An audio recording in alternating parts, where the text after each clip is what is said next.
विपुल और गुनगुन दिल्ली में रहते थे और उनकी एकमात्र मौसी बसंती गांव में। नया साल आने वाला था, इसीलिए एक दिन बसंती मौसी अपनी 12 साल की बेटी मलाई से कहती है, क्यों है मलाई, अगर हम नया साल दिल्ली में तेरे भाई बहन के साथ मनाएं तो कैसा रहे? सच में मजा आ जाए अम्मा। तो ठीक है, आने दे इस मजे को। बसंती मौसी और मलाई दोनों दिल्ली जाने के लिए ट्रेन में बैठ जाती हैं और तभी टीटी आ जाता है और पूछता है, टिकट टिकट टिकट टिकट, आपके पास टिकट है? अगर मैं कहूँ कि टिकट है तो क्या छीन लेगा तू? तू सयाना है तो मैं भी बसंती मौसी हूँ। और बहन जी, मैं रेल का टीटी हूँ, टीटी। टिकट तो दिखाना ही पड़ेगा ना। ओ, तू टीटी है रेल का? तो ले भाई, देख ले टिकट। बसंती मौसी का रिकॉर्ड है, बिना टिकट के तो कभी ना चले। हाँ हाँ, समझ गया। बसंती मौसी मलाई बेटी के साथ दिल्ली पहुंच जाती हैं और फिर एक सब्जी की ठेली वाले को एक कागज का टुकड़ा दिखाते हुए पूछती हैं, भाई जरा बता तो ये जगह कहाँ पड़ेगी? ये तो बहुत ही दूर है बहन जी। बहुत दूर? क्या पाकिस्तान में है? होगी तो दिल्ली में ही ना।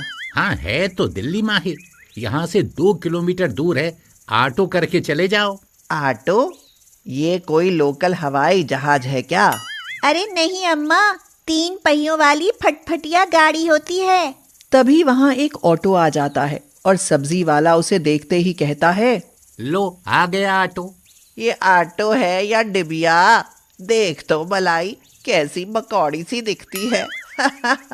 अब हंसो मत अम्मा, जल्दी से बैठो। ठीक है ठीक है, लो भाई ड्राइवर, हमें इस पते पर पहुंचा दो, राम भला करेगा तेरा। 200 रुपया लगेगा जी। 200 रुपए की बात सुनकर बसंती मौसी को हाई वोल्टेज का झटका लगता है और वह ऑटो चालक को आश्चर्य से देखते हुए कहती हैं, अरे हमने तेरी ऑटो ना खरीदनी भाई, हमें तो बस इस पते पर जाना है, भाड़ा बता क्या लेगा? भाड़ा ही तो बता रहा हूँ। 200 रुपये भाड़ा? अरे जा जा, फूट पड़े अपनी इस मकौड़ी को लेकर। मलाई चल बेटा, पैदल ही चलते हैं। चलो अम्मा, 2 किलोमीटर कोई दूर थोड़ी ना होए है। इतनी दूर तो हम भागी भागी से चली जाएंगी। और 200 का नोट भी तो बच जाएगा। क्यों, ठीक कहा ना? बिल्कुल ठीक कहा अम्मा। सड़क पर इधर उधर नजर घुमाते हुए दोनों कुछ देर बाद उस पते पर पहुंच जाती हैं।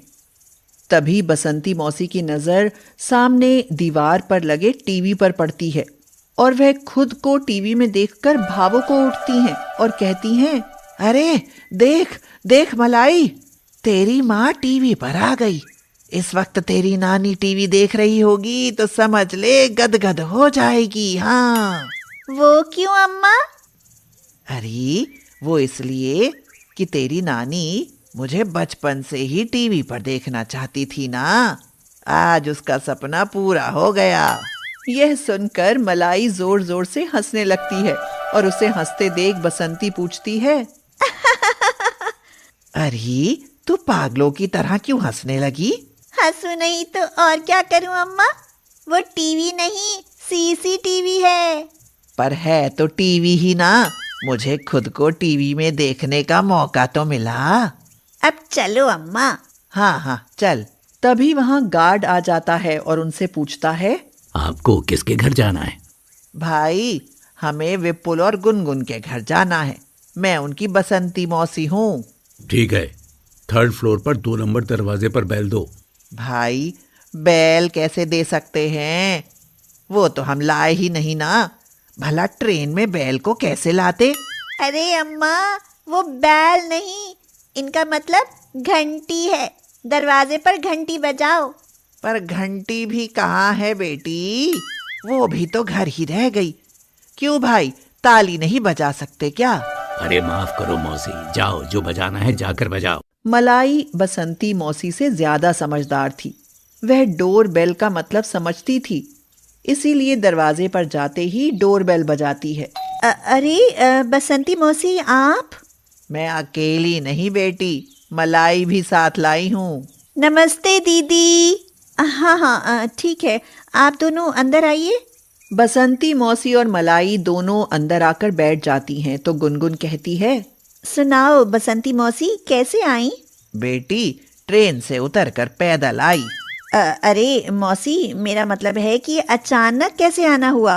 दीदी, हमारा आन अचानक नहीं हुआ, हम सोच समझ कर आई हैं। मलाई ठीक कहती है गुनगुन बेटी, हम तुम्हारे साथ नया साल मनाने आए हैं। यह सुनकर तो गुनगुन का माथा ठनक जाता है और वो कहती है, लो, इस देसी आफत को नए साल पर ही आना था। खैर, आ ही गई हैं तो अब खातिरदारी तो करनी ही पड़ेगी। मौसी, क्या खाओगी? बेटी खाना खाऊंगी। दीदी, मैं भी खाना ही खाऊंगी। मेरा मतलब है कि खाने में क्या खाओगी?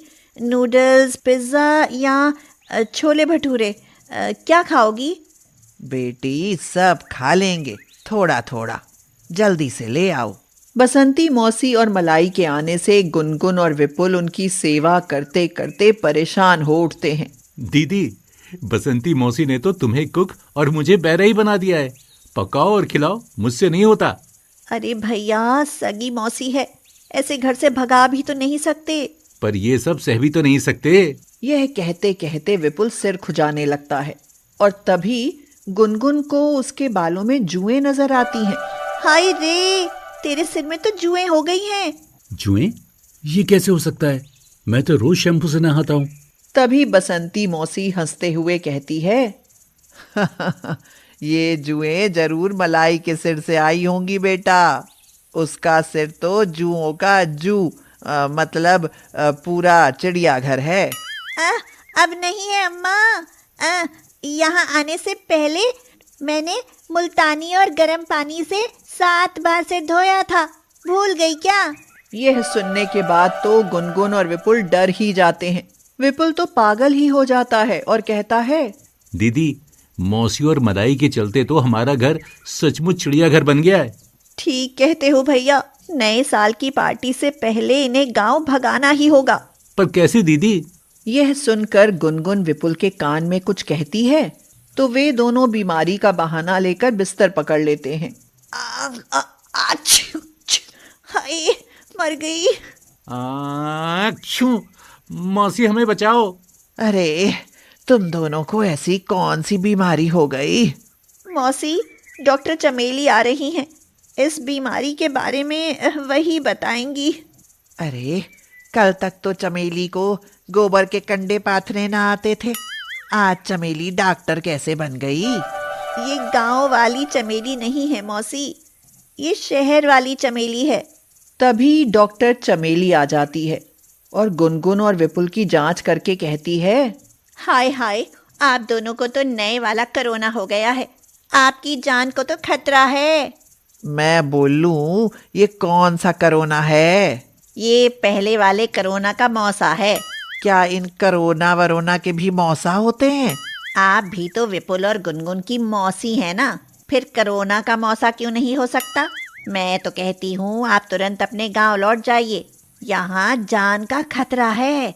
यह सुनते ही बसंती मौसी और मलाई बेरंग चिट्ठी की तरह गांव लौट जाती हैं और गुनगुन और विपुल धूमधाम से नया साल मनाते हैं। मगर बसंती मौसी भी कोई कम नहीं थी, पार्टी में हाजिर हो जाती है। गुनगुन हैरानी से पूछती है, मौसी, आप? हाँ, मैं देखने आई कि कोरोना का मौसा ताकतवर है या मैं गांव वाली। वो तो आप ही हैं मौसी। तो अब समझ गए ना भैया, हम गांव वाले भी अक्ल रखते हैं। यह सुनकर गुनगुन और विपुल बड़े शर्मिंदा होते हैं और फिर बसंती मौसी से माफी मांगते हैं। फिर उस नए साल की पार्टी को सब खुशी खुशी मिलकर मनाते हैं।